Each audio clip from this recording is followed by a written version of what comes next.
సర్వరోగహరం దేవం దత్తాత్రేయమహం భజే. ముఖ్యంగా శ్రీ భూసమేత శ్రీ అష్టముఖ గండ బేరుండ జ్వాలా అభయ నారసింహస్వామి దేవస్థానం అనంతసాగర్లో జరుగుతున్నటువంటి సప్తమ అంటే 7వ వార్షికోత్సవానికి వచ్చేసినటువంటి భక్త మహాశయులందరూ కూడా స్వాగతం సుస్వాగతం. నేటితో మన నారసింహస్వామి ప్రతిష్ఠ చేసుకొని 7 సంవత్సరాలు పరిపూర్ణంగా పూర్తయినది. ఈ 7 సంవత్సరాల ప్రయాణంలో ఏ ఒక్క ఉభయ సంధ్యలు అంటే 2 సంధ్యలందు ఏ ఒక్క రోజు కూడా హారతి అనేది ఆగకుండా దిగ్విజయంగా పూర్తయినని చెప్పడానికి గర్వపడుతున్నాం. ఎందుకంటే ఆలయ నిర్మాణం చేయడము సులభమే, కానీ ఆ ఆలయ నిర్మాణ యొక్క కైంకర్యాలను కొనసాగించడం అంటే దాని యొక్క విధానాలను కొనసాగించడం చాలా కష్టతరం. కానీ ఆ కష్టాన్నైనా స్వామివారు సులభంగా మనకు అలవోకగా వెనుకకు తిరిగి చూసుకుంటే 7 సంవత్సరాలు పూర్తయినాయా అనే విధంగా మనకు పూర్తి చేసిన శక్తి ఆ స్వామిదే మనకు. ఎందుకంటే ఎలాంటి ఆలోచన లేకుండా, ఎలాంటి మనకు ఆటంకాలు లేకుండా ఎన్ని వర్షాలు పడ్డా ఈ ప్రాంతంలో చూస్తుంటాం మనం. గాలి ఎక్కువ ఉంటుంది, వర్షాలు ఎక్కువ ఉంటాయి, కొన్ని ప్రాంతాలు కొన్ని రకాల సమస్యలు కూడా ఎక్కువ ఉంటాయి. ఆ సమస్యలన్నింటినీ కూడా అధిగమించి మనకు ఏ ఒక్క రోజు కూడా పూజా కాంకరకు ఆటంకం లేకుండా దిగ్విజయంగా 7 సంవత్సరాలు పూర్తి చేసుకున్న శక్తి అంటే స్థానబలం లేదు. అది మన ప్రాంతం యొక్క అదృష్టంగా భావిస్తూ, ముఖ్యంగా తెలంగాణలోనే ఏకైక ఆలయంగా విరాజిల్లుతున్నటువంటి ఒక గొప్ప శక్తి, ఒక గొప్ప బిరుదు కూడా మన ఆలయానికి ఉన్నది. ఇది కూడా చాలా గర్వించదగ్గ విషయం.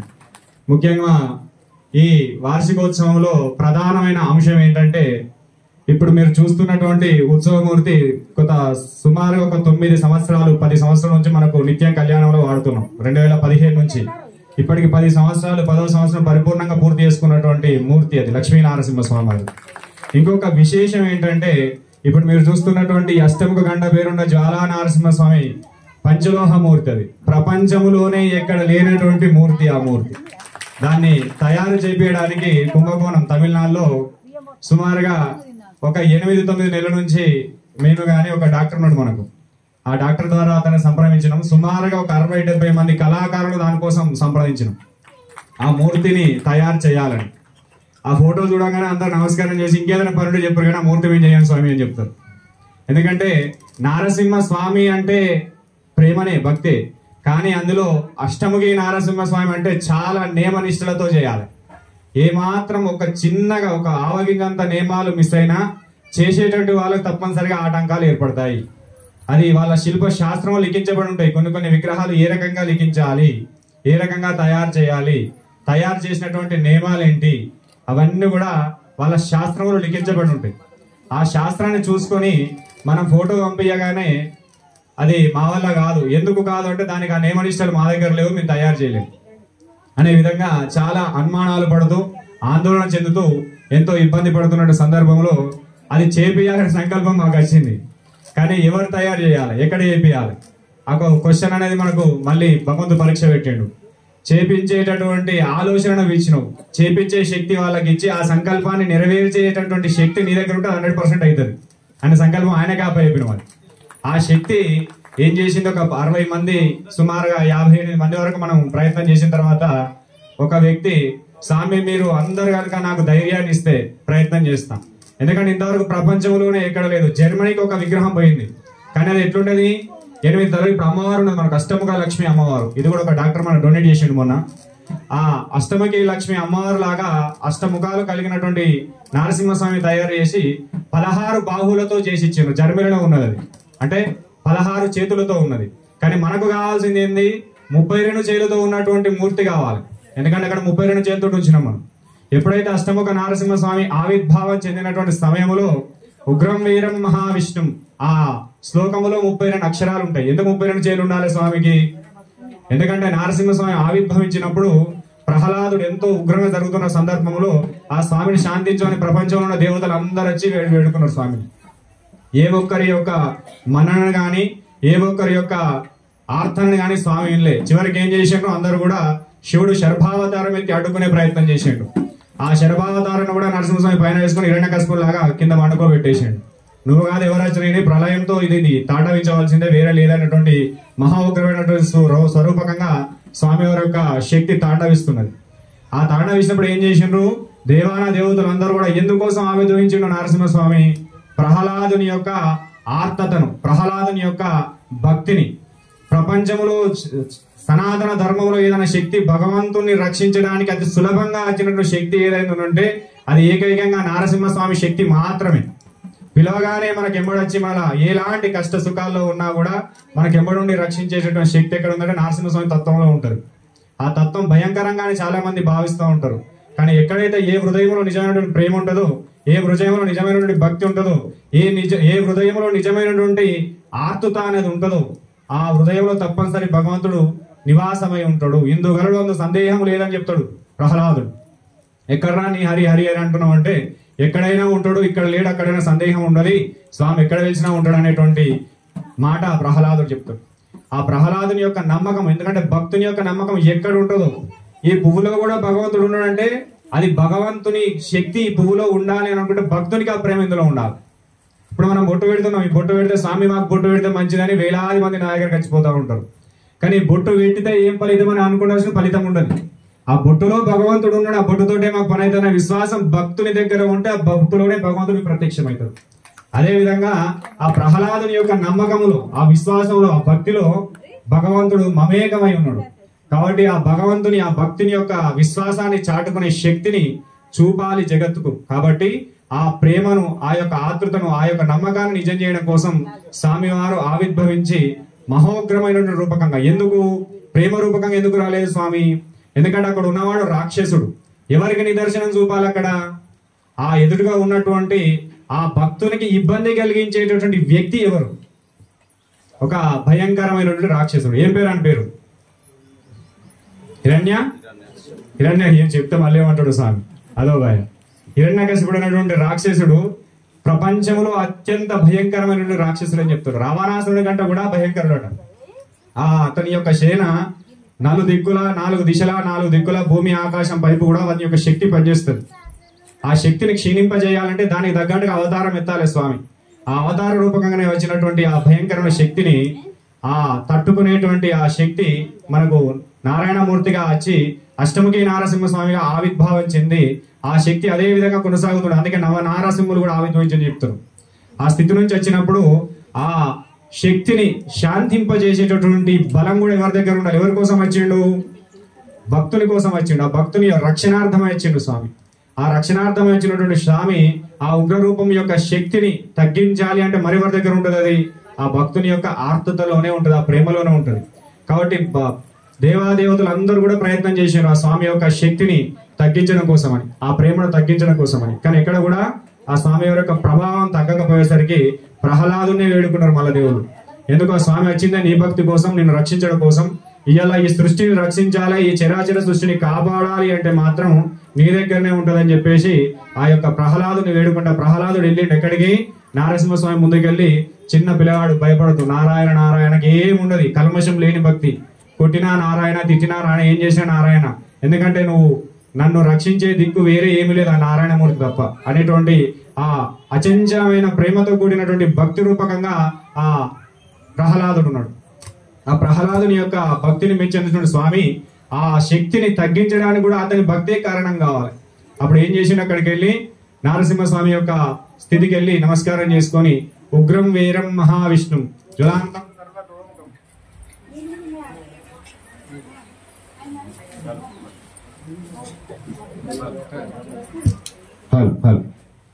ఉగ్రం వీరం మహావిష్ణుం జ్వలాంతం సర్వతోముఖం వృసింహం భీషణం భద్రం మృత్యోర్మృత్యున్నమామ్యహం. దాని యొక్క అర్థం ఏంటంటే భయానికే భయాన్ని ఇచ్చేటటువంటి స్వరూపం నీది, మృత్యుకే మృత్యునిచ్చేటటువంటి స్వరూపం నీది, సృష్టికే సృష్టినిచ్చేటటువంటి స్వరూపం నీది. ఇలా భయంకరమైనటువంటి స్వరూపంగా ఉన్నటువంటి నేను నమస్కరిస్తున్నాను. ఎందుకు నువ్వు వచ్చినావు? నన్ను రక్షించడం కోసం వచ్చినటువంటి మహాత్ముడు కాబట్టి ఈ భయంకరమైన స్థితిలో నేను అదే స్థితిలో నువ్వు కనుకుంటే నేను కూడా నశించిపోవాల్సి వస్తుంది. కాబట్టి నన్ను రక్షించు స్వామి, నిన్ను నమస్కరిస్తున్నా అని వేడుకుంటాడు. ఆ శ్లోకానికి స్వామి శాంతించి శాంతాకారంగా వచ్చి లోకక్షేమాన్ని చేస్తున్నాడు. ఆ శ్లోకం ఎందుకు పఠించిండు ప్రహ్లాదుడు అని అంటే స్వామికి 32 చేలు ఉంటాయట. ఆ ఆ 32 చేలకు ఒక్కొక్క బీజాక్షరం ఒక్కొక్క మూలమంత్రమై ఉంటుందట. ఆ మూలమంత్ర స్వరూపకంగానే అంత శక్తి ఉన్నది కాబట్టి ఆ శక్తితోనే రాక్షస సంహారం చేసిందట. కాబట్టి ఆ 32 చేతులలో ఉన్నట్టు బీజాక్షరాలను చేసి మనకి ఈ యొక్క శ్లోకాన్ని ప్రహ్లాదుడు పఠించినప్పుడు ఆ స్వామి శాంతారూపకంగా వచ్చి మన కళ్యాణాన్ని కలిగిస్తుంది. ఏంటిది? లోక కళ్యాణాన్ని కలిగించే స్థితి అనేది మనకు కలిగింది. ఎవరైతే తెలిసి కానీ తెలియక కానీ అష్టముఖ నారసింహస్వామి మీ నిద్రలో ఏదైనా భయమైనా, ఏదైనా ఇబ్బంది వచ్చినా, తీరనటువంటి ఆరోగ్య సమస్య మీ ఎంబడబడుతున్నా, ఏదైనా పనిలో ముందుకెళ్తున్న ఆటంకాలు జరుగుతున్నా, ఏదన్నా ఉన్నని లక్ష్మీ నారసింహ స్వామి ఏ నమః అనుకుంటారు చాలా మంది. తప్పు కాదు, అది చాలా మంది అనుకోవచ్చు. దానికి ముందుగా అష్టముఖ నారసింహ స్వామిని ఒక్కసారి స్మరణ చేసుకొని వెళ్ళండి. మీరు ఇంటున్నా బయటున్నా విజయం మీదే ఉంటుంది. అంత శక్తి అనేది అష్టముఖ నారసింహ స్వామి దగ్గర ఉంటుంది. ఎందుకంటే ఈ చరాచర సృష్టిలో అత్యంత ఉగ్రమైనటువంటి స్వామి, అత్యంత ప్రియమైనటువంటి స్వామి ఏదైనా రూపం ఉన్నది అని అంటే అష్టముఖ నారసింహ స్వామి మాత్రమే. అమ్మవారి యొక్క కరుణ కూడా స్వామిలోనే మమైకమై ఉంటుంది. ఎందుకంటే స్వామి ఎక్కడ ఉంటే అమ్మవారి హృదయంలో నివాసమై ఉంటుంది. ఎవరైనా అమ్మవారి ఉపాసన చేయాలన్నా కూడా తప్పనిసరి నారసింహ స్వామి యొక్క శక్తిని ఆవాహనం చేసుకోవాలి. ఈ శక్తులన్నీ మీకు పనిచేయాలంటే మీ దగ్గర ఉండవలసింది భక్తి, ప్రేమ తప్పనిసరి ఉండాలి. ఆ ప్రేమ లేని, భక్తి లేని మీరు ఎంత కష్టపడ్డా, ఎన్ని రకాల ప్రయత్నాలు చేసినా, 100 కొబ్బరికాయలు కొట్టినా, 1 కోటి దేవుళ్ళకు మొక్కినా అంతా ఓం నమః శివాయ కొట్టిదే. ఎందుకంటే శ్రద్ధావాన్ లభతే జ్ఞానం. ఎక్కడైతే శ్రద్ధ ఉంటుందో వాడికి జ్ఞానం ఉంటుంది. ఎక్కడైతే జ్ఞానం ఉంటుందో అక్కడ భగవత్ శక్తి తాండవిస్తూ ఉంటుందని సనాతన ధర్మం చెప్తూ ఉంటుంది. ఆ శక్తి తాండవించాలంటే ఏం చేయాలి? మనం ఇంట్లో నిత్యం ఎన్నో పూజలు చేస్తున్నాం, ఎన్నో రకాల క్రియలు చేస్తున్నాం, ఎన్నో చేసుకుంటూ పోతున్నాం. దాన్ని నిలబెట్టుకోవాలి. అది నిత్యం కూడా మన ఇంట్లో ఉండాలి అంటే ఏం చేయాలి? ప్రతి ఇంట్లో కూడా లక్ష్మి స్థిర నివాసమై ఉండాలి. ఎవరు ఉండాలి? లక్ష్మి స్థిర నివాసమై ఉండాలి. లక్ష్మి అంటే ఏంటిది? పైసలు. అంతేనా? పైసలు ఎక్కడైతే స్థిర నివాసమై ఉంటాయో అక్కడ లక్ష్మి స్థిర నివాసమై ఉన్నట్టు. నిజమైన లక్ష్మి అంటే ఏంటిదంటే మైక్ స్టాండర్డ్ తీసుకో. నిజమైన లక్ష్మి అంటే ఏంటంటే ఇంటిలో ఉండేటటువంటి స్త్రీమూర్తి. ఎవరు? ఇంట్లో ఉండేటువంటి స్త్రీమూర్తే నిజమైన లక్ష్మి. ఆ ఇంటిలో ఉండేటువంటి స్త్రీమూర్తికి ఉండవలసినటువంటి లక్షణం, ఆ ఇంట్లో ఉండేటువంటి స్త్రీమూర్తికి ఉండేటువంటి గుణాలు, ఆ ఇంట్లో ఉండేటువంటి స్త్రీమూర్తి పాటించేటటువంటి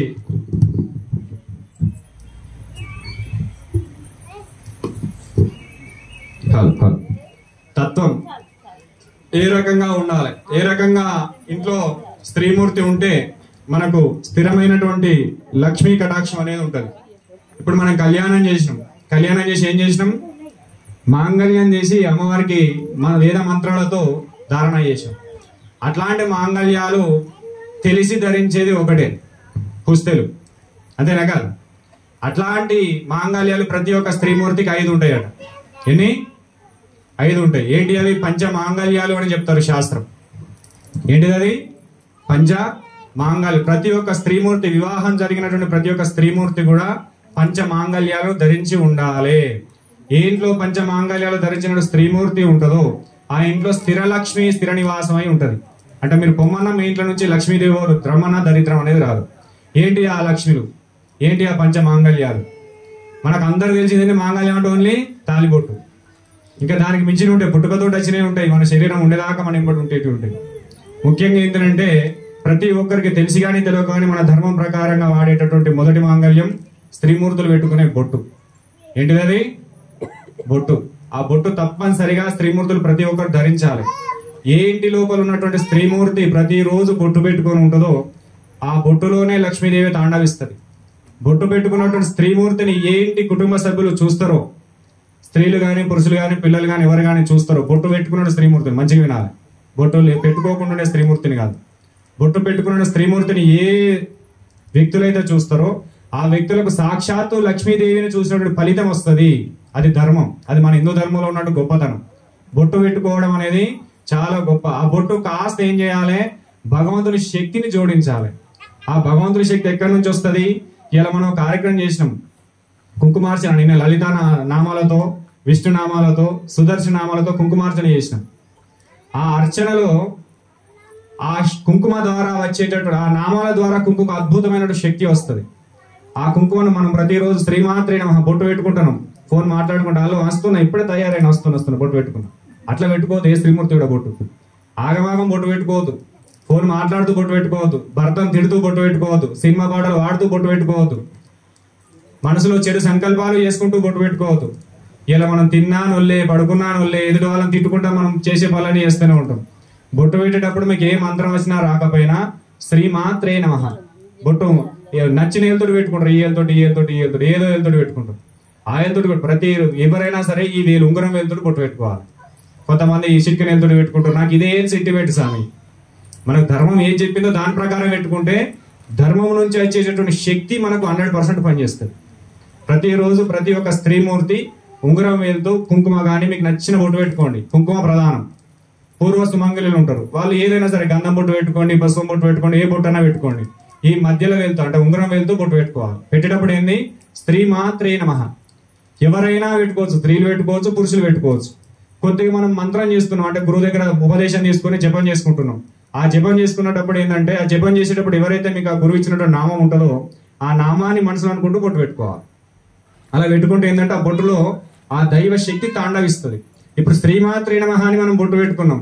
ఆ బొట్టులో ఏ దేవత ఉంటది? సకల సృష్టిలో ఉన్నటువంటి అమ్మవారు స్వరూపం ఆ బొట్టులోకి ఆహ్వానం వచ్చేసింది. ఆ బొట్టు ఎల్లకాలం ఎప్పుడైతే నీ నుదుట ఉంటుందో ఆ ఉన్నంత సేపు కూడా ఆ బొట్టులో నీకు శక్తి, అమ్మవారి యొక్క శక్తి తాండవిస్తుంది. కాబట్టి ఆ బొట్టును ఎవరైతే పెట్టుకున్నారో ఆ వ్యక్తిలో అమ్మవారు సాక్షాత్తు మనకు నిండుకొని ఉంటుంది. ఆ వ్యక్తిని ఎవరైతే చూస్తారో అమ్మవారిని చూసినట్టు. అర్థమైంది కదా? అందుకే ప్రతిరోజు బొట్టు పెట్టుకుని మౌనంగా స్నానం చేయగానే సినిమా పాటలు కానీ, టీవీలు కానీ, సెల్ ఫోన్లు కానీ, మెసేజ్లు కానీ ఏది కానీ చూడకుండా స్నానం చేయగానే ఎవరు తుమ్మకు ముందు బొట్టు పెట్టుకోవాలని చెప్తారు పెద్దలు. అది విన్నారు ఎవరన్నా? కొంతమంది కొన్ని వర్గాల వాళ్ళు ఏం చేస్తారు, బాత్రూంలో పసుపు కుంకుమ పెట్టుకుంటారు. స్నానం చేయగానే బయటకు రాకముందే పసుపు రాసుకుని బయటకు వస్తారు, బొట్టు పెట్టుకుని బయటకు వస్తారు. కొన్ని కుటుంబాలు ఉన్నాయి. ఎందుకంటే అది స్త్రీమూర్తికి ఉన్నటువంటి ఒక అద్భుతమైన శక్తి. సృష్టిలో ఎవరికి లేని శక్తి స్త్రీమూర్తికే ఉంటది. కేవలం బొట్టు ద్వారా వచ్చింది అది. ఆ బొట్టును గౌరవించుకోవాలి, దాన్ని అపహాస్యం పాలు చేయొద్దు.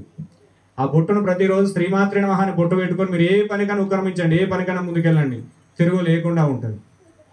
రెండో మాంగళ్యం. మొదటి మాంగళ్యం అర్థమైంది కదా. బొట్టు అనేది మొదటి పంచమాంగళ్యాలలో ఒకటో బొట్టు మనం పెట్టుకునే బొట్టు. రెండో బొట్టు నెత్తిలో పెట్టుకునే పుష్పాలు, అది సుమంగళికి చిహ్నం. ఏ స్త్రీమూర్తి శిఖలో బొట్టు పుష్పాలు ఉంటాయో ఆ పుష్పం ద్వారా సకల సృష్టిలో ఉన్న శక్తి ఆ తల్లికి ఆహ్వానించబడుతుంది. ఋషిధర్మం ఏం చేస్తుంది, మీద కొప్పేసుకో అని చెప్పింది. అది ఎందుకంటే ఇక్కడ ఒక అద్భుతమైన శక్తి ఉంటుంది. ఆ శక్తి మనకి యాక్టివేట్ అవుతుంది. దాన్ని ఆ ప్రకృతికి ఆ వ్యక్తికి ఒక మంచి శక్తిని ప్రసాదిస్తుంది. స్త్రీమూర్తికి సులభంగా ఎలాంటి జపాలు తపాలు లేకుండా ప్రతిరోజు వట్టిగా వచ్చేటువంటి శక్తి ఎక్కడి నుంచి వస్తుందంటే పుష్పం ద్వారా వస్తుంది. ఆ పుష్పం ఏం చేయాలి, నెత్తిలో పెట్టుకోవాలి. ఖచ్చితంగా శిఖలో తప్పనిసరిగా పుష్పాలు పెట్టుకోవాలి. పెట్టుకుంటే ఏంటంటే ఆ తల్లికి ఆ ప్రకృతికి ఉన్నటువంటి ఆ సంబంధం ద్వారా ఆ సృష్టిలో ఆ శక్తి, ఆ త్రిమూర్తికి ఒక అద్భుతమైన శక్తి అనేది వస్తుంది. ఆ శక్తి రావడం ఆ వ్యక్తి అద్భుతమైనటువంటి దైవ రూపకంగా ఇంట్లో తాండవిస్తూ ఉంటది. ఇప్పుడు బొట్టు పుష్పము ఈ రెండింటితోటి అద్భుతమైనటువంటి ప్రకృతి నుంచి వచ్చే శక్తిని మీరు ఆహ్వానించుకున్న వాళ్ళు అవుతారు. ప్రతిరోజు తెలిసి కానీ తెలియక కానీ వాటిని పక్కకు పెట్టదు. కొంతమంది భరత తొట్టెలు పెట్టుకొని బొట్టే పెట్టుకొని పూలే పెట్టుకొని నింబో అంటారు. అట్లా పెట్టుకోకపోతే పోయేది ఏం లేదు, కానీ నీ ఇంటికి అనర్థం జరుగుతుంది. ఎందుకు పెట్టుకోవాలి? వాళ్ళు మంచిగా ఉండడం కోసం కాదు, నీ యొక్క కుటుంబం మంచిగా, ఈ సృష్టి మంచిగా ఉండడం కోసం పెట్టుకోవాలి. ఏ స్త్రీ అయితే నిత్యం బొట్టు పుష్పాలు పెట్టుకుని మంగళకరంగా ఉంటుందో ఆ ఇంట్లో లక్ష్మీదేవి స్థిర నివాసమై ఉంటుంది. మూడోటటువంటి మాంగళ్యం, చేతుకుండేటటువంటి గాజులు. ఏంటి అవి? చేతుకుండే గాజులు. ఇప్పుడు చదువుకునే స్థాయి వచ్చేసింది, ఒక గాజు పెట్టుకోవడం కూడా బరువు అయిపోయింది. మనం ఖచ్చితంగా చేతి అన్నప్పుడు స్త్రీమూర్తికి అన్నప్పుడు కనీసం ఇటారు గాజులను ఉండాలి. ఎన్ని? ఆ గాజుల సవ్వడి అనేది ఇంట్లో వినబడాలి. ఒక గాజు పెట్టుకుంటే సప్పుడు రాదు, గోట్లు పెట్టుకుంటాం. ఆ గోట్లు పెట్టుకుంటే సప్పుడులు రావు. ఎక్కడైతే ఏ ఇంటిలో అయితే స్త్రీమూర్తి గాజులు పెట్టుకుని ఆ గాజుల సవ్వడి ఇంట్లో ఉంటుందో లక్ష్మీదేవి వద్దనుకున్న ఇంటిని వెతుకుంటూ వస్తుంది. అర్థమవుతుంది కదా? ఆ ప్రకృతి మనకి ఇచ్చినటువంటి వరం, స్త్రీమూర్తికి ఇచ్చినటువంటి వరం అన్నమాట అది. ప్రతి ఒక్కరు కూడా తెలిసి కానీ తెలియక గాజులను విమర్శించద్దు. ఎవరన్నా మనకి ఏదైనా వాయనాలు ఇచ్చే సందర్భంలో కొన్ని గాజులు ఇస్తాం, కొంతమంది వద్దని చెప్తారు, బొట్టిస్తే వద్దని చెప్తారు, ఏ రకంగా చేస్తారు. కొంతమంది ఇయ్యలేదని హేళన చేస్తారు. వాళ్ళ శక్తిని అనుసరించి ఇస్తారు. వాళ్ళ శక్తిని అనుసరించి మనం స్వీకరించాలి. ఎవరిని కూడా హేళన చేయొద్దు, ఇచ్చే వాళ్ళను వద్దనొద్దు. ఎందుకంటే లక్ష్మీ ప్రదం బొట్టు గాని, పుష్పాలు గాని, గాజులు గాని చాలా ఇంపార్టెంట్. ధర్మం ప్రకారంగా స్త్రీమూర్తులకు చాలా చాలా చాలా ఇంపార్టెంట్. మీరు చిడిచిపెట్టి మీరు రోజు కోట్ల జపం చేసినా, కళ్ళ మూసుకొని చేసినా, పండుకొని చేసినా, తల కింద పెట్టి కాళ్ళ మీదకి పెట్టి వందల సంఖ్య జపం చేసినా కూడా ఫలితం అనేది శూన్యం. ఎందుకంటే ఏ ఇంట్లో ఇలాంటి లక్షణాలు కలిగినటువంటి స్త్రీమూర్తి ఉంటుందో ఆ ఇంట్లో వద్దనకుండా లక్ష్మీదేవి స్థిర నివాసమై ఉంటుంది. అది చాలా ఇంపార్టెంట్. తర్వాత ఎన్నైనాయి? 1, 2, 3. మొదటిది ఏంటిది? బొట్టు. రెండోది ఏంటిది? పూలు. మూడోది ఏంటి? గాజు. ఇవి గుర్తు పెట్టుకోవాలి మీకు తెలియడం కోసం. కొన్ని ప్రాంతాలు చాలా మంది తెలిసినవి 100 సార్లు చెప్పినది. ఇన్నోళ్ళకి ఇన్ని అబ్బా స్వామి మళ్ళీ చెప్తున్నాను లేచిపోకుండా అవుతుంది కొంతవరకు కావచ్చు. కానీ ఇది తెలియడం వాళ్ళకి చాలా అవసరం అన్నమాట, చాలా ఇంపార్టెంట్. ఇది లేకుండా లక్ష్మీ కటాక్షం దొరకడం దుర్లభం, అది రానే రాదు, మీరు ఎంత కష్టపడ్డా రాదు. కాబట్టి ప్రధానమైంది. తర్వాత ఏంటిది, వివాహమైనటువంటి స్త్రీకి కాళ్ళకు మట్టెలు. ఏంటిది అది? వివాహమైనటువంటి స్త్రీకి కాళ్ళకు మట్టెలు. ఎన్నోది? 4వది. ఏ స్త్రీ అయితే కాళ్ళకు మట్టెలు పెట్టుకొని ఇంట్లో తిరుగుతూ ఉంటుందో ఆ ఇంట్లో దరిద్ర దేవత అస్సలే అడుగు పెట్టదు, అడుగు పెట్టడానికి కూడా ఆలోచించదు. పొరపాటున ఏదన్నా వేరే కారణాలతో కనుక అడుగు పెడితే ఈ మట్టెల సవడితోటి దరిద్ర దేవత వెళ్ళిపోతుంది. అందుకే వెండిలో ఉండేటువంటి శక్తి చాలా వైబ్రేషన్ ఉంటుంది. తెలిసి కానీ తెలియక కానీ స్త్రీలు కానీ పురుషులు కానీ, పురుషులు ఏం చేయాలి, మెడలో వెండేసుకోవాలి, స్త్రీలు మెడలో వెండేసుకోవద్దు, అది గుర్తుపెట్టుకోండి. స్త్రీలు కాళ్ళకు మాత్రమే వెండి పెట్టుకోవాలి, అర్థమైంది కదా. ఆ మట్టెల సవడిలో దరిద్ర దేవతను దూరం చేసేటువంటి శక్తి మమేకమై ఉంటుంది కాళ్ళకు పెట్టేటటువంటి మట్టెలు. ఆ మట్టలు పెట్టుకొని మన ఇంట్లో ఎక్కడైతే తిరుగుతామో ఆ దరిదాపుల్లోకి కూడా దరిద్ర దేవత తాండవించదు, దగ్గరికి రాదు. నీ ఇంట్లో ఏ మూలకు దరిద్ర దేవత ఉన్నా కూడా ఆమె పాదం పడ్డ చోట ఆ దరిద్రానికి తావనేది ఉండదు. దానికోసం తప్పనిసరిగా వివాహమైనటువంటి స్త్రీమూర్తి ఖచ్చితంగా కాళ్ళకు మట్టలు పెట్టుకోవాలి. ఎప్పుడు వస్తుంది ఆ స్త్రీమూర్తి కాళ్ళకు మట్టలు పెట్టే సిచ్యువేషన్? వివాహం తర్వాతనే వస్తుంది మన ధర్మం ప్రకారంగా. అందుకే ఆ తల్లి, నీ ఇంటికి వచ్చినటువంటి తల్లి లక్ష్మీదేవిగా చూడాలని చెప్తారు. అందుకే పిల్లొచ్చిన అడుగు తల్లి వచ్చిన అడుగు సంథింగ్ ఏదో ఒక సామెత అనేది ఉంటుంది. అది ఎందుకు చెప్తారనంటే, ఏ తల్లి అయితే నిష్కాల్మషంగా ఎలాంటి ఇబ్బందులు లేకుండా ఒక ప్రేమానురాగంతో మన ఇంటికి వస్తుందో ఆ ఇంటి అడుగు గుణం అనేది 100% బ్రహ్మాండంగా తయారైపోతుంది. అది స్త్రీమూర్తికి ఉండే గొప్పతనం. తర్వాత ఏంటిది, ఇప్పుడు మనం అమ్మవారికి ఇచ్చినటువంటి పుస్తలు, అర్థమైంది? ఎన్నో స్థానం ఇచ్చిన దానికి 5వ స్థానం ఇచ్చిండ్రు. ముందు ఇది 4 లేని 5వది పనిచేయదు. చాలా మంది ఇప్పుడు చదువుకుంటూ ఏం చేస్తున్నారు అంటే మట్టలు తీసిపోతారు ఎటు ఆఫీసులకు, కాలేజీలకు పోయేటోళ్ళు కూడా ఉన్నారు. నేను కాలేజీలోకి మట్టలు పెట్టుకుని పోతే నాకు పెళ్ళైందని గుర్తుపడతారు, మంచిగా పాపట్లో బొట్టు పెట్టుకుని పోతే నాకు పెళ్ళైందని గుర్తుపడతారు. నన్ను నా దోస్తులు ఏమంటారో, నాకు చెప్పే సార్లు ఏమంటారో, నా లెక్చరర్లు ఏమంటారో అని బాధపడతారు. అది నీ ధర్మం, ప్రకృతి నీకు ఇచ్చినటువంటి గొప్పతనం. ఎవరు ఏమో అంటారనే ఉద్దేశంతో నువ్వు తీస్తున్నావు అంటే ప్రకృతి విరుద్ధంగా నువ్వు నడుస్తున్నావు అని లెక్క. ఎక్కడైతే ప్రకృతి విరుద్ధంగా ఇంట్లో స్త్రీమూర్తి ప్రవర్తిస్తుందో ఆ ఇంట్లో దరిద్ర దేవత తాండవిస్తూ ఉంటది. కష్టం నష్టం దరిద్ర దుఃఖం ఆ ఇంట్లో ఉంటది. కాబట్టి తెలిసి కానీ తెలియక కానీ ఎట్టి పరిస్థితుల్లో గాజులు లేకుండా స్త్రీమూర్తి ఉండరాదు. ఖచ్చితంగా కనీసం ఈ చేతికి 3 ఆ చేతికి 3 అని ఉండాలి. వివాహం జరిగిందంటే ఈ చేతికి 6 ఈ చేతికి 6 అని తప్పనిసరి ఉండాలి. అది మన ధర్మం అన్నమాట. వాస్తవానికి ఏం చెప్పింది, 16 గాజులతో 16 కళలు నిండే విధంగా స్త్రీమూర్తి ఉండాలని చెప్పింది ధర్మం. 16 గాజులు పెట్టుకోవడం కొద్దిగా బరవేటోళ్ళు ఉన్నారు. రానాడు 16 గాజులు పెట్టుకోమని భర్తలు చెప్తే నాకు అన్ని బంగారు చేపితే పెట్టుకుంటా అనేటోళ్ళు కూడా ఉన్నారు. ఆ బంగారు చేపితే పెట్టుకుంటా అనేటోళ్ళు కూడా చాలా మంది ఉన్నారు. ఎప్పుడు నీకు బంగారు చేస్తాయనంటే ఈ ధర్మం తప్పకుండా, తూచే తప్పకుండా నువ్వు ఇంట్లో గానీ, తల్లింట్లో గానీ, అత్తగారింట్లో గానీ అడుగు పెట్టి నుంచి ఒక 5 ఏళ్ళు నువ్వు ఈ పంచమాంగళ్యాలతో నడుస్తుంటావో ఆ ఇంట్లో నువ్వు వద్దాని బంగారాన్ని పక్క కలిసి ఉంటే సనాధర్మకు గొప్పతనం. అది గట్టిగా పట్టుకొని ఉండాలి. ఇవి పాటించకుండా నా బంగారం బంగారం బంగారం అనుకుంటాడు రాదు. అది బంగారంలో ఎవరు ఉంటారు? కలిపురుషుడు ఉంటాడు. ఆ కలిపురుషుడు ఎవరి దగ్గరికి వస్తాడు? చెడు వ్యక్తుల దగ్గరికి. ఇది కాదు, ఎప్పుడైతే భక్తి ప్రేమ అనురాగాలతో ఉంటారో వాళ్ళ దగ్గరికి అమ్మవారు నడుచుకుంటూ వస్తుంది. కలి యొక్క నెగిటివ్ శక్తి దూరం అవుతుంది, దరిద్ర దేవత యొక్క శక్తి దూరం అవుతుంది. ఎవరైతే ఈ మాంగళ్య ధారణ జరిగినటువంటి స్త్రీమూర్తులు ఉంటారో వాళ్ళు కాలేజీకి వెళ్తున్నా, ఏం చేస్తున్నా, ఏ రకంగా చేస్తున్నా కూడా తప్పనిసరిగా మంగళసూత్రం అనేది ఉంచుకోవాల్సిందే. కొంతమంది పండుగ తీసేస్తూ మహాతలు కూడా చాలా మంది ఉన్నారు. ఎట్టి పరిస్థితుల్లో నిద్రపోయేటప్పుడు కూడా మాంగళ్యం మెడ నుంచి తీయద్దు, అది ధర్మానికి విరుద్ధం. అది తీస్తున్నావు అంటే నువ్వు ఇంకోటి కోల్పోతున్నట్టే లెక్క. ఎట్టి పరిస్థితుల్లో మాంగళ్యం ఒక్కసారి తెలిసి కానీ తెలియక కానీ నీ మెడలో పడ్డది అంటే నీ శరీరం ఉన్నంత వరకు అది తప్పనిసరిగా నీలో ఉండాలి. నీకు 5వ ధనం అంటారు. అందుకే దాన్ని పంచమాంగాలు ఎన్నో ధనం, అది 5వది. అందుకే 5వ ధనం అని చెప్తారు దాన్ని. కాబట్టి తప్పనిసరిగా మంగళసూత్రాన్ని ప్రతిరోజు కూడా స్త్రీ మాత్రమే అని కళ్ళగద్దుకోవాలి. ఇది స్త్రీకి ఉండేటటువంటి ప్రత్యేకమైనటువంటి ధర్మాలు. ఈ ధర్మాలు ఎవరైతే పాటించుకుంటూ ఉంటారో ఆ ఇంటి లోపల నువ్వు ఎలాంటి భావనతో ఉన్న లక్ష్మీదేవి తప్పనిసరిగా స్థిర నివాసమై ఉంటది. ఇది చాలా ఇంపార్టెంట్. మీ గుడ్డిగా అర్థమైపోయిందా? మొదటిది బొట్టు, 2వది పువ్వులు, 3వది గాజులు, 4వది 5వది మొత్తం కలిపి 5 కలిపి పంచ మాంగళ్యాలు. ఈ పంచమాంగళ్యాలు ప్రతి రోజు ప్రతి ఒక్క స్త్రీమూర్తి సమయానుకూలంగా తప్పనిసరిగా వాటిని పాటించి తీరాలి. ఏ ఇంటిలో ఉన్నట్టు స్త్రీమూర్తి పంచమాంగాలను పాటించి తీరుతో, అనుసరించి తీరుతుందో ఆ ఇంట్లో తప్పనిసరిగా లక్ష్మీదేవి స్థిర నివాసమై ఉంటది అన్న సందేహం లేదు. మీరు వద్దనుకున్నా ఏం చేసినా ఎలాంటి మనస్తత్వంతో ఉన్నా తప్పనిసరిగా ఉంటుంది. ఇవి 5 ఎవరైతే తెలిసి కానీ తెలియగానే పాటిస్తూ ఉంటారో వాళ్ళు తప్పనిసరిగా సక్రమ మార్గంలో నడుస్తున్నట్టే లెక్క, వాళ్ళు ధర్మానికి దగ్గర ఉన్నట్టు లెక్క. ధర్మానికి ఎవరైతే దగ్గరగా ఉంటారో వాళ్ళకు 80% దరిద్ర దేవత దగ్గరికి రాదు. ఇది చాలా ఇంపార్టెంట్. ఇంకొకటి పురుష ధర్మాలు. ఏ ఇంటిలో ఉన్నటువంటి పురుషుడు ప్రతిరోజు దైవత్వానికి దూరంగా ఉండి ఇంట్లో ఉన్నటువంటి స్త్రీమూర్తులను నిందిస్తూ, ఇంట్లో ఉన్నటువంటి వస్తువులను నిందిస్తూ, స్త్రీ విషయంలో ఒక 2-3 మర్చిపోయిన, అది కూడా చెప్తే నీకు పని అయిపోతుంది, ఒక పాట అయిపోతుంది. ఏ ఇంట్లో ఉన్నటువంటి స్త్రీమూర్తి నిత్యము ఏడుస్తూ ఉంటుందో, నిత్యము నొల్లిపెడుతూ ఉంటుందో, నిత్యం భర్తను తిడుతూ ఉంటుందో, నిత్యం పిల్లలను రకరకాల మాటలతో చేస్తూ ఉంటుందో ఆ ఇంట్లో లక్ష్మీదేవి నిలవదు. అర్థమైంది కదా?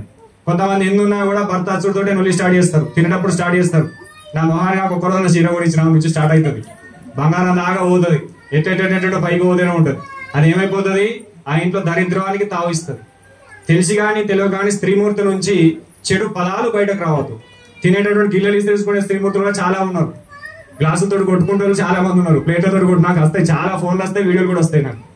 ఎందుకంటే అసలు మహాతాలలో పరంపర నాకు చాలా ఉన్నది. కానీ అట్లాంటి వాళ్ళు ఉన్నటువంటి ఇంట్లో దరిద్రం ఉంటుంది. ఎప్పుడు కూడా అది ఎంత కొమ్మన్నా పోదు. ఎట్లుండాలి స్త్రీమూర్తి అంటే? నలుగురు 4 మాటలన్నా కూడా భూదేవిగా తోపుతో ఉండాలి. నేను భర్త తిట్టని, అత్త తిట్టని, ఎవరన్నా ఇలాంటి మాటలన్నాని, అమ్మ నువ్వే దిక్కు, స్వామి నువ్వే దిక్కు, నీకు నచ్చిన దైవాన్ని శివార్పణం, దత్తార్పణం, నరసింహార్పణం అనుకో. ఎవరు కానీ తెలిసి కానీ తెలియకపోతే ఒక ప్రతివర్త స్త్రీని ఒక మాట అన్నారు అంటే ఆ తల్లి మనసు బాధపడ్డదంటే వాళ్ళ వంశాన్ని కొట్టి పడేస్తుంది. అది అట్లా కొట్టాలంటే నువ్వు ఎంత నియమంగా ఉన్నానో, ఎంత ఓపికతో ఉన్నానో ఆ స్త్రీమూర్తి అంత ఓపికతో ఉండాలి. చిన్న వాటికి అలగడం, చిన్న వాటికి బాధపడడం, ఉన్న దానికంటే కూడా ఎక్కువ కావాలని కోరుకోవడం, అంటే కోరుకోవడం తప్పులేదు, ఆ సంకల్పం సత్తాయి ఉండాలి. నీకు వచ్చే ఆదాయం నెలకు 5,000 ఉన్నది, నాకు వచ్చే నెల వరకు 50 కోట్లు రావాలి. అత్తయ్య ఏం చేయాలి?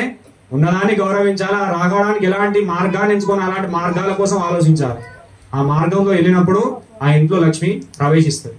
కాబట్టి ఇంట్లో ఎప్పుడు కూడా స్త్రీమూర్తి దుఃఖించదు. ఇంకొకటి ఏంటంటే, ఏ ఇంట్లో ఉన్న స్త్రీమూర్తి అయినా సూర్యుడు ఉదయించేదాకా నిద్రపోదు. అర్థమైంది కదా? సూర్యుడు వచ్చేదాకా వండుకొని మంచి 7-8 గంటలకు లేచి వచ్చిన సూర్యదేవ నీకు ఇప్పుడే తెల్లారిందా? నేను రాత్రి ఫోన్ చూసి వండే వరకు 3 అయింది. ఆ 3 దాకా నువ్వు తొందరగా పోతుంది. ఇప్పుడు నేను లేవక ముందే అత్తివి 10కి ఏమైందా నీ సొమ్ము అని సూర్యుడు తిట్టుకోవడం చాలా మంది ఉన్నారు. 10కి సూర్యుడు రావాలి, అది తప్పు. స్త్రీమూర్తి ఎప్పుడైనా కూడా సూర్యుడు రాకముందే నిద్ర నుంచి మేల్కోవాలి. ఏ ఇంట్లో వివాహం చిన్న పిల్లలంటే కొద్దిగా వదిలేద్దాం. ఎవరైతే కొద్దిగా స్థాయికి వచ్చినటువంటి పిల్లలు ఉంటారో తప్పనిసరి పొద్దున్నే లేవాలి.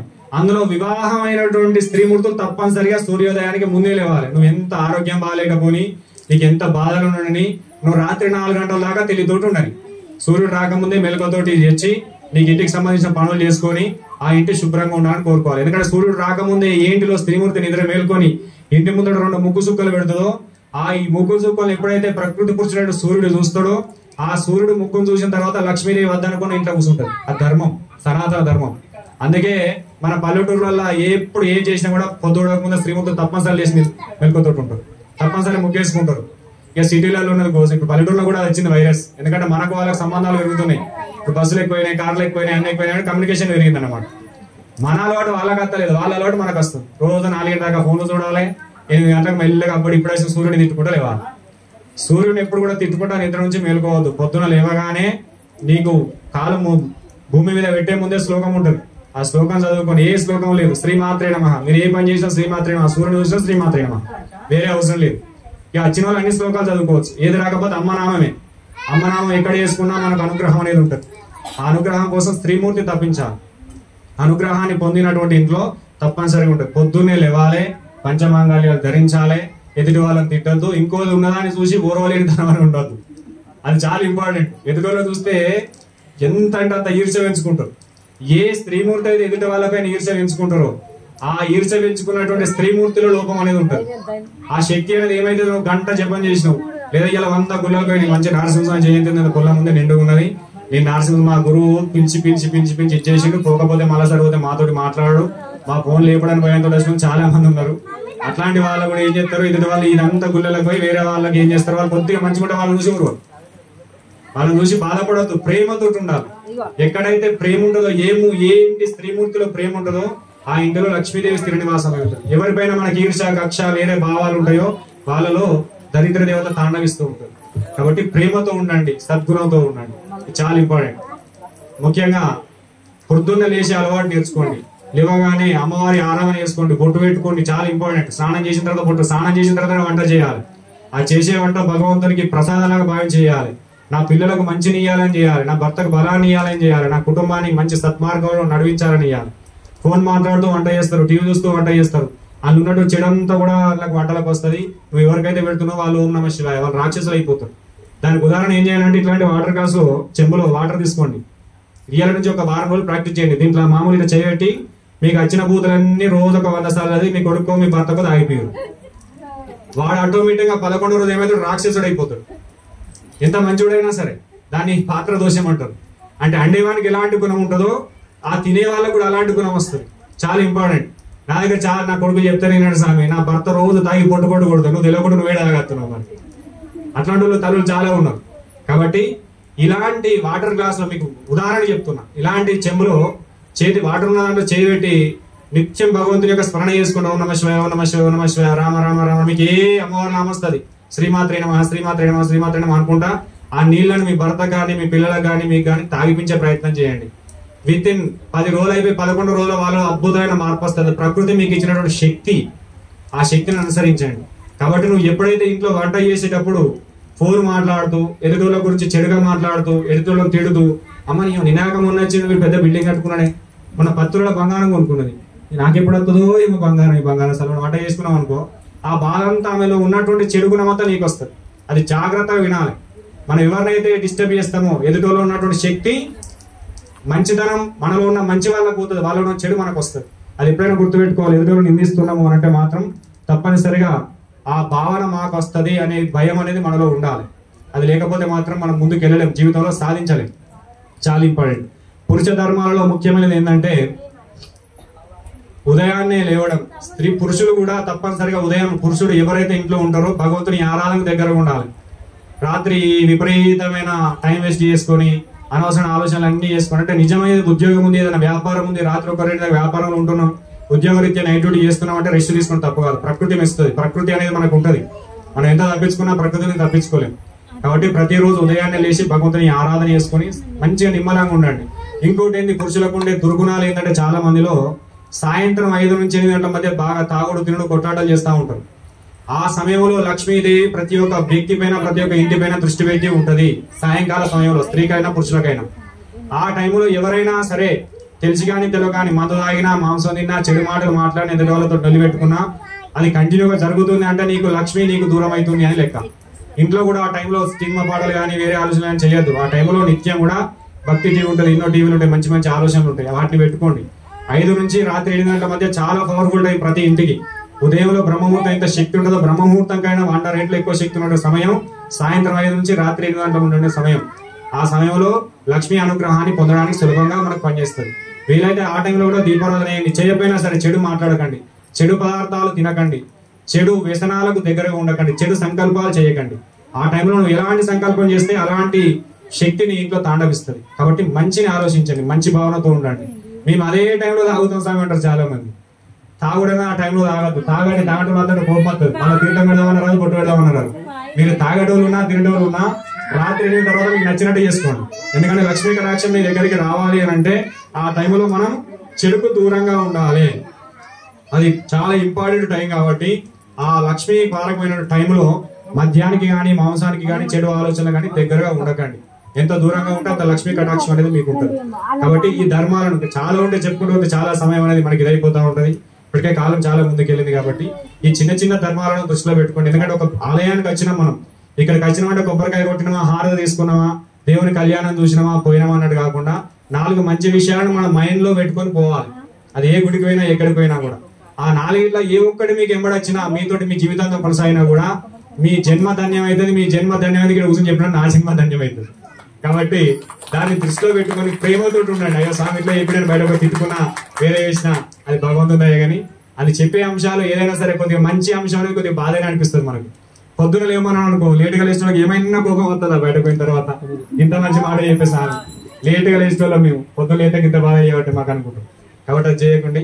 ముఖ్యంగా మన ఆలయంలో ఈ రోజుతో 7 సంవత్సరాలు పరిపూర్ణంగా పూర్తి చేసుకున్నాయి. ఇంకొక అంశం ఏంటంటే మనకు మంత్రానుష్ఠానం కోసం, ఇప్పుడు దర్శనం కోసం కానీ అనుష్ఠానం కోసం కానీ స్వామివారికి అనుగ్రహం కోసం ఒక నిర్మాణం అనేది కూడా మొదలుపెట్టినాం. ఈ నిర్మాణం స్వామి యొక్క దయ ఉంటే తొందరలోనే పూర్తి అవ్వాలని సంకల్పం చేస్తున్నాం. అది ఎంత ఏది జరిగినా కూడా ఆ స్వామివారి దయతో సుమారుగా మేము పెట్టుకున్నటువంటి ఒక టైం ఏంటంటే 5 సంవత్సరాల కాలం అనేది పెట్టుకున్నాం. 5 సంవత్సరాలలో కొన్ని సంకల్పాలు చేసాం. ఇక్కడ గోశాల అనేది, యజ్ఞ మండపం అనేది, ధ్యాన మండపం అనేది, ఒక కళ్యాణ మండపం లాంటిది ఒక సంకల్పం చేసుకున్నాం. ఆ సంకల్పం 5 సంవత్సరాలు పూర్తిగా 5 సంవత్సరాలు పూర్తయితే మనకి ఆలయ నిర్మాణం చేసి పుష్కరం పూర్తవుతుంది. ఈ ఆలయ నిర్మాణం చేసి 12వ సంవత్సరం పూర్తి వరకు అవన్నీ పూర్తి కావాలనే ఒక సంకల్పం. ఆ సంకల్పం నెరవేరిన తర్వాత ఈ ఏరియాలోనే సుమారుగా ఒక 108 హోమగుండాలతో అష్టముఖ గండ పేరున్న జ్వాలా నారసింహస్వామి మహా హోమాన్ని మనం చేయాలి ఇక్కడ ఈ ప్రాంతంలో. ఇంతవరకు మన ప్రాంతంలోనే ఎక్కడ చేయలేదు. తెలంగాణలో అలాంటి హోమం ఇంతవరకు జరగలేదు. ఆ జరిగేటటువంటి ఆ కరుణ, ఆ స్వామివారు కరుణించాలనే ఒక ఆలోచనతో ఆ సంకల్పాన్ని పెట్టుకొని ముందుకెళ్తున్నాం.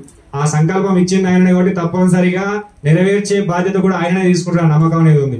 అది 100% ఆ స్వామి చూసుకుంటాడు. దీనికి చాలా మంది కూడా సేవా రూపకంగా, గురుదక్షిణ రూపకంగా చాలా మంది సహాయం చేస్తున్నారు.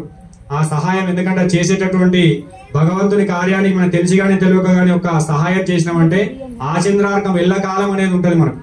కాబట్టి అది అందరూ కూడా దృష్టిలో పెట్టుకొని ఆ స్వామి వారికి ఎలాంటి కోరుకున్నా కోరుకొని ముందుకెళ్ళాలి అనే ఒక ఆలోచన చెప్తున్నాం. ముఖ్యంగా మొన్న మనకి ఏమొచ్చిందంటే ఒక సాలాగ్రామం అనేది ఒక భక్తుడు మనకు తెచ్చిచ్చిండు. ఆ సాలాగ్రామ విశిష్టత ఏమిటి అని అంటే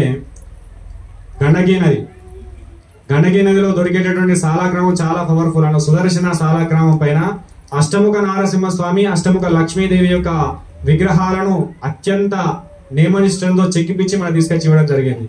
అది ప్రపంచంలోనే ఎక్కడ లేనటువంటి సాలాగ్రామం మన దగ్గర మాత్రమే ఉన్నది. దాని విశిష్టత భవిష్యత్తులో మీకు చెప్తాను. ఎందుకంటే ఇక్కడ కొన్ని వనరులు సెట్ కాలేదు. ఇప్పుడే ఆలోచన చెప్తే తప్పనిసరిగా దాని నుంచి వచ్చేటువంటి ఫలితం మాకు కావాలి, దాన్ని వినియోగించేటువంటి ఆలోచన మాకు కావాలనే ఆలోచన మీ దగ్గర ఉంటుంది. కాబట్టి దానికి ఏం చేయాలి, ఎప్పుడేం చేయాలి, మన దగ్గర ఉన్న వనరులు సమకూరిన తర్వాత దాన్ని జనాల్లోకి తీసుకొచ్చేటువంటి ప్రయత్నం చేస్తాం. ప్రస్తుతం అది మన గుడిలోనే ఉంటుంది. స్వామివారు దర్శనం చేసుకున్నప్పుడు కూడా దాన్ని దర్శనం చేసుకుని సాలాగ్రామాన్ని కేవలం మన కళ్ళతో చూస్తే చాలు, కోటి జన్మల పుణ్యఫలం మనకు కలుగుతుందట. అంత శక్తి ఆ సాలాగ్రామంలో ఉంటుంది. అది భవిష్యత్తులో అన్ని రకాల ఆరోగ్య సమస్యలు తీర్చడానికి, అన్ని రకాల రుగ్మతలు తీర్చడానికి, అన్ని రకాల సంకల్పాలను మనకు నెరవేర్చడానికి, అది మన గుడి నుంచి చరాచర సృష్టికి ఒక శక్తిని అందించబోతుంది అని చెప్పడానికి గర్వపడుతున్నాను. అది చాలా శక్తివంతమైన. కాబట్టి ఆ నరసింహస్వామి యొక్క కరుణ, పెద్దల యొక్క అనుగ్రహం మీ అందరికీ ఉండి ఈ రోజు వచ్చిన వారికి, రావాలి అనుకున్న వాళ్ళకు, దూరం నుంచి కూడా రాలేని వాళ్ళకి అందరూ కూడా స్వామివారి సంపూర్ణ అనుగ్రహం ఇవ్వాలని కోరుకుంటూ మీ అందరికీ కూడా శుభం జరగాలని నరసింహస్వామిని వేడుకుంటూ ఇంతటితో నా ఉపన్యాసాన్ని ముగిస్తూ ఇప్పుడు మన స్వామీజీ గారిని ఒక 2 నిమిషాలు